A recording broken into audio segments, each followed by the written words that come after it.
The sky above the remnants of Earth was not dark but alive.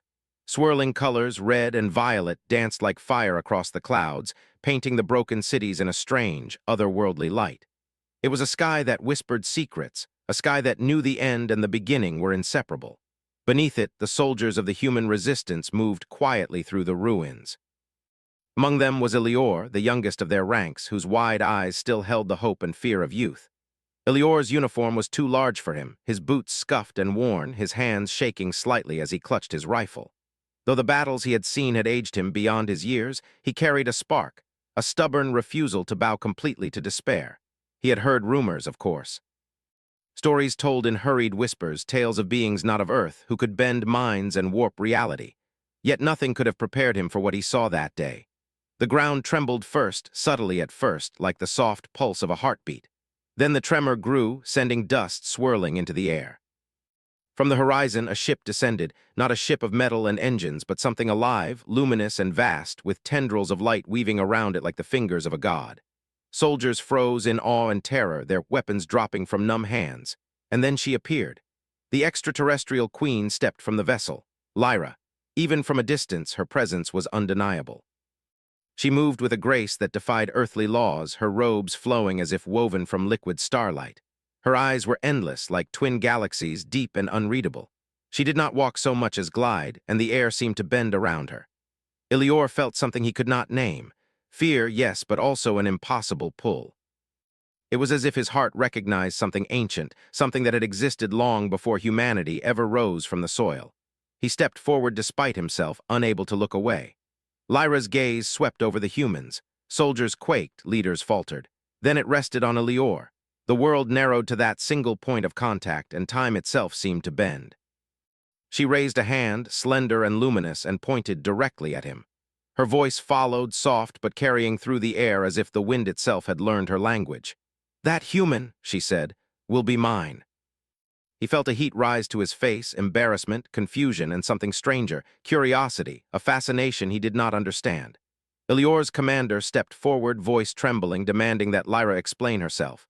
But the queen's eyes never wavered.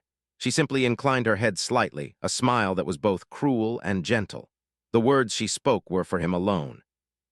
"You will follow," she said, "not because you are mine, but because you are meant to see what others cannot.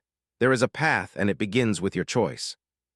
Even as his mind screamed, his body obeyed a strange, irresistible gravity pulling him closer to her. That night the camp was restless.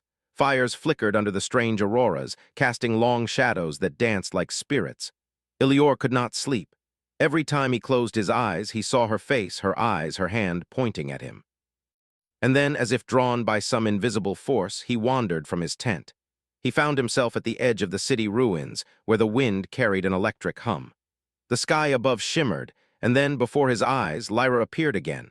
Not in the sky this time, but standing in a garden of impossible beauty. Trees glowed with faint light, flowers shimmered as if dusted with stars, and a gentle stream wound through the landscape, reflecting not the sky above, but something deeper, older, eternal. "Do not fear," she said. Her voice was a melody, gentle yet commanding. "You are here because you must see, you must understand." What are you?" he asked, his voice barely more than a whisper. Lyra smiled, a small, enigmatic curve of her lips. "I am Lyra, queen of a world beyond your own, a world older than your sun, older than your mountains. I have come to find what I have lost, to restore what was broken. And you are the key."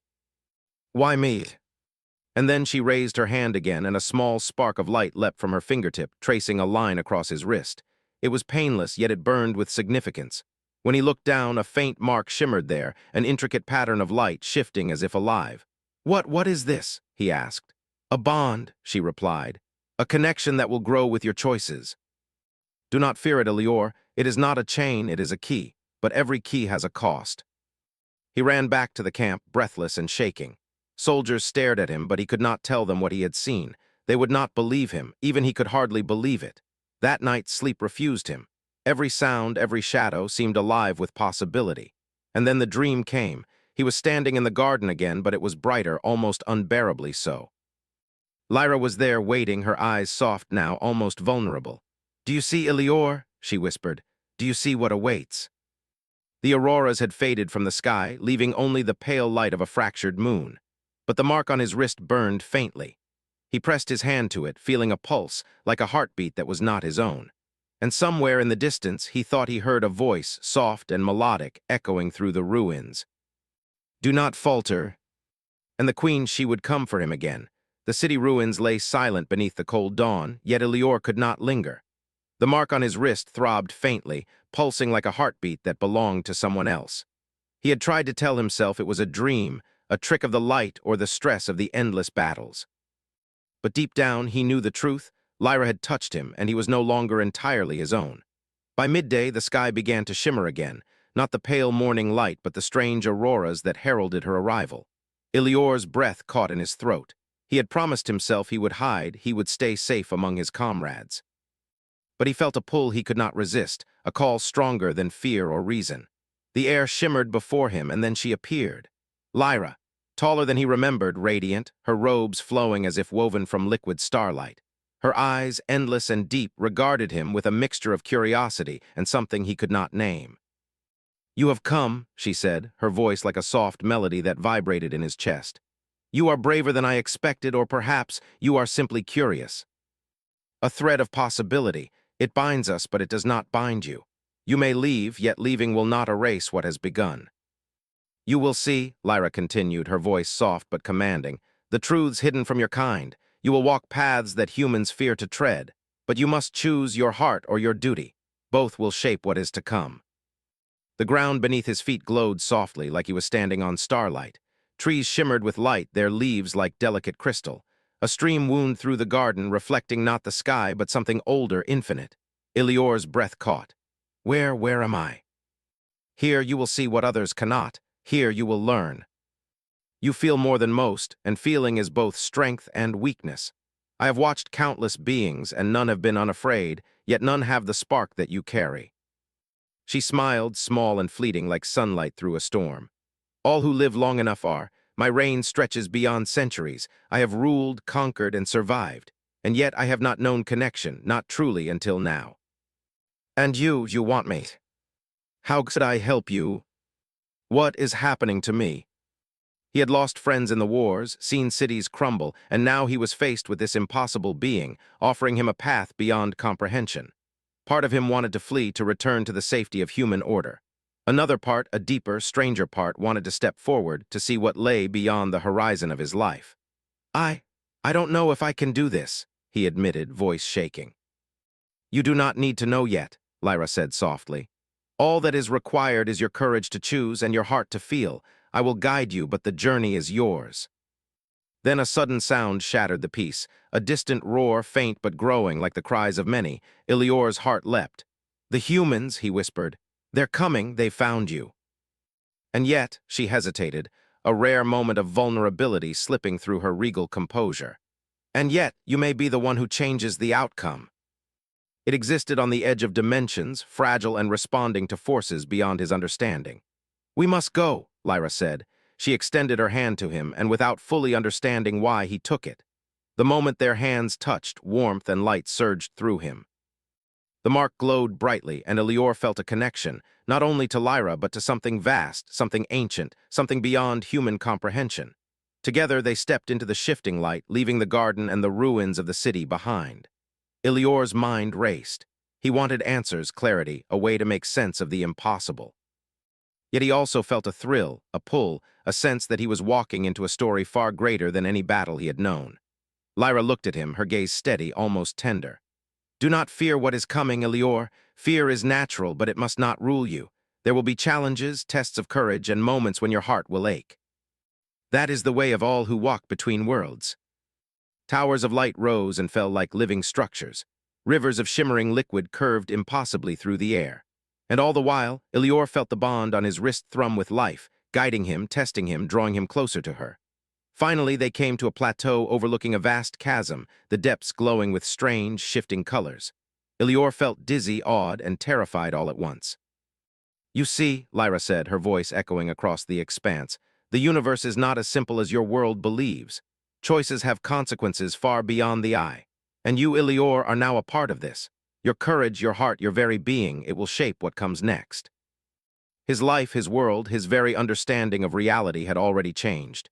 And yet, beneath the fear, beneath the confusion, there was something he could not deny, a spark of longing, a thrill of connection, a curiosity that would not be silenced. The wind from the chasm stirred the edges of his hair. The mark on his wrist pulsed brightly, as if echoing the rhythm of his heartbeat. And somewhere in the endless expanse of light and shadow, a voice whispered, soft, melodic, and irresistible. But one thing was clear. There was no turning back now. The bond had been made and the journey had begun. The sky over the battlefield was a swirl of chaos. Clouds burned with violet and crimson light, reflecting the unnatural energy that Lyra carried with her. In the distance, the human forces advanced, their weapons trained on the alien citadel that shimmered like a living jewel in the center of the ruins.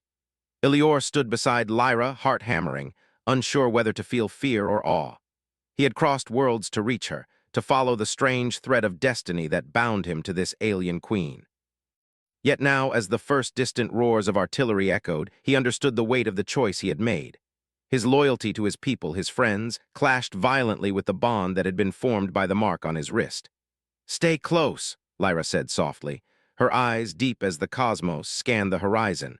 "They will come, but you must remember, this is not only a test of courage. It is a test of heart." Ilior recognized faces among them, comrades he had trained with, friends who had laughed and cried alongside him in the ruins of Earth. He wanted to call out, to run to them, but the pull of Lyra's hand held him firmly. "You hesitate," Lyra whispered almost tenderly. "That hesitation is natural, but remember, your heart will guide you if you let it." He had seen enough battles to know that hesitation could mean death, yet this hesitation felt different. It was not just survival at stake. It was everything he had known, and everything he was beginning to understand. The first wave of humans reached the edges of the citadel, and the air shimmered with Lyra's power. She raised her hands, and the ground beneath them glowed with a force that was at once beautiful and terrifying. The soldiers faltered, unable to move as the air thickened, bending reality around them. Ilior felt a pang of guilt, but also awe. The power she wielded was unlike anything human eyes had ever seen. Light danced around her like ribbons of fire, and yet there was precision in it, a careful balance of beauty and control. One soldier, a friend he had trained with since childhood, managed to break through the barrier. Ilior's heart twisted. He wanted to call out, to warn him, but before he could, Lyra's voice rang out. "Your courage is needed now." The humans stumbled, confused and frightened by the display. Ilior realized something profound. His presence, his courage, and his willingness to trust Lyra amplified her powers. She was stronger because he believed in her, because he allowed himself to be connected to her fully. Yet even as awe filled him, doubt remained. Could he truly fight against his own kind? Could he truly embrace this bond without losing himself? His mind spun with questions, but before he could dwell on them, a new threat appeared. From the edges of the battlefield emerged figures unlike any he had seen, warriors of the Citadel's defense, ancient constructs of Lyra's world, creatures of light and shadow, their forms shifting with the pulse of the Citadel itself. They moved with purpose, striking down those who threatened the balance. Ilior watched, heart pounding, as one approached him directly. "Do not fear," Lyra whispered. "They are bound to me, but you may influence them. Step forward and they will see you as ally." The mark on his wrist burned, guiding him, reminding him of the connection, reminding him that he was no longer just human, no longer just soldier. When he opened his eyes, he extended his hand, and the construct hesitated, then bowed slightly, acknowledging him as a participant in this strange, beautiful, impossible alliance. The battlefield shifted again. Humans faltered under the surreal display, the constructs and Lyra's powers combining to create a spectacle of light and force that seemed almost magical. And yet, Ilior could see fear in Lyra's eyes, too. She was not invincible. Even her powers, magnificent as they were vulnerable to hesitation, to doubt, to the weight of choice. He stepped closer to her, hand brushing hers. The warmth of that contact steadied him, gave him courage he had not known he possessed. "I'm here," he whispered. "I won't let you fall." That is the power humans rarely understand. The humans had activated a weapon, a remnant of old Earth technology infused with strange, unstable power. The blast tore toward the citadel, shaking the ground beneath them. Ilior's heart leapt. He saw Lyra's eyes widen in shock, not fear, but concern. Her hands rose instinctively, trying to shield the citadel, but the energy was wild, untamed. He felt the mark on his wrist flare violently, pain and connection intertwining. The energy of the human's attack resonated with the bond, linking him and Lyra in a shared struggle. "Ilior!" she shouted, her voice carrying over the roar of the blast. "Focus, trust the bond." He felt her presence fully, her power flowing through him, not as domination, but as shared strength. With a clarity he had never known, he reached out, aligning his will with hers, guiding the energy of the attack into the void, bending it away from the citadel. The light exploded around them, a brilliant cascade of energy, and then, as quickly as it began, it vanished. Silence fell, broken only by the distant cries of retreating soldiers. Ilior opened his eyes. He was trembling, exhausted, yet alive. Lyra stood beside him, radiant, though the weight of what had just passed was visible in her gaze. "You did it," she said softly, her voice carrying awe and relief. "You are extraordinary, Ilior. Not because of power, but because of courage and heart. We are stronger together, not because of force, but because of trust." A tremor passed through the ground, stronger than before. The citadel shivered, the constructs faltering. Ilior looked down and his stomach twisted. A dark rift had appeared in the chasm below, glowing with ominous energy, pulsating like a living wound. Lyra's eyes narrowed. "This was not meant to be," she murmured. "Something else has arrived. Something neither human nor alien." The light of the citadel seemed to bend away from it, as if even illumination feared its presence. Ilior realized with a jolt this was no ordinary threat. This was something ancient, something that had waited, watching the bond, waiting for the moment to strike. Lyra's voice was steady but laced with urgency. "Ilior, we must be ready. The test has only begun." The battlefield was silent now, but the shadows stirred. The night was not over. The rift loomed before them, vast and impossible, a wound in the sky that pulsed with dark energy. From its depths, shadows shifted and writhed, as if the universe itself had gathered its sorrow and shaped it into something alive. Ilior's heart pounded, his chest aching with the weight of fear, courage, and the strange bond that connected him to Lyra. "We cannot face this alone," Lyra said, her voice steady yet carrying the weight of centuries. "But together, we can change what must be changed." He had learned so much since the day she had pointed at him in the ruins of the city, about courage, about choice, and about the strange power of connection. And now, more than ever, he understood that the bond was not a chain, but a bridge. The shadow stirred. It rose higher, towering above the citadel, its darkness swallowing the light. And then a voice echoed, not in words, but in thought, deep and resonant, reaching into Ilior's mind. "You are intruders, unworthy, unprepared." He felt Lyra's presence, steady and unwavering, a river of light flowing through him.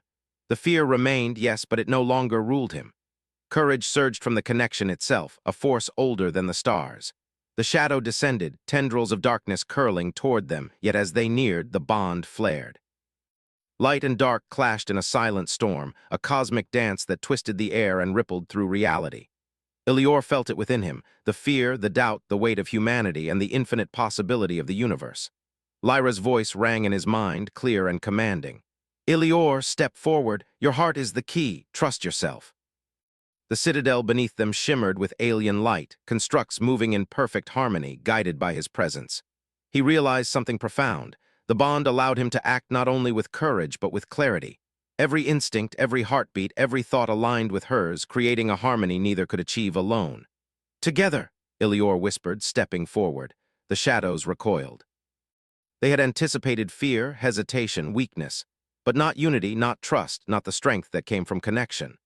Light flared from the mark on Ilior's wrist, expanding outward in waves, pushing the darkness back, bending it, reshaping it.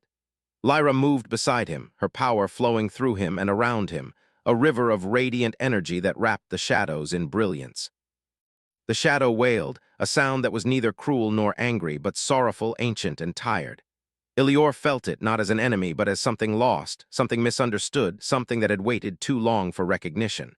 In that moment, he understood the truth. The darkness was not merely to destroy, but to be acknowledged, to be healed. "Do not fight it with anger," Lyra whispered.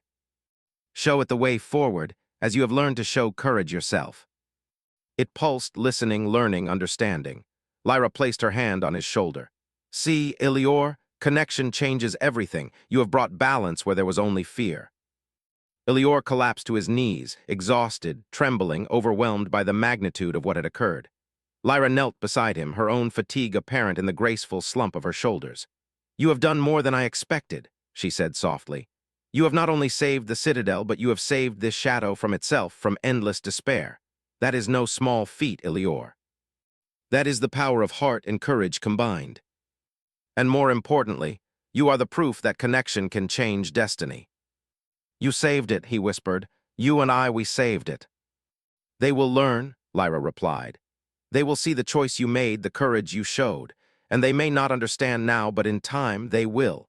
Everything changes with understanding, and understanding grows from compassion. He could not undo the past, could not erase the fear or anger of those who had opposed them, but he could shape the future. And for the first time, he felt not only his own strength, but the strength of two hearts bound together, human and alien, hope and courage intertwined. The wind shifted, carrying whispers across the plateau.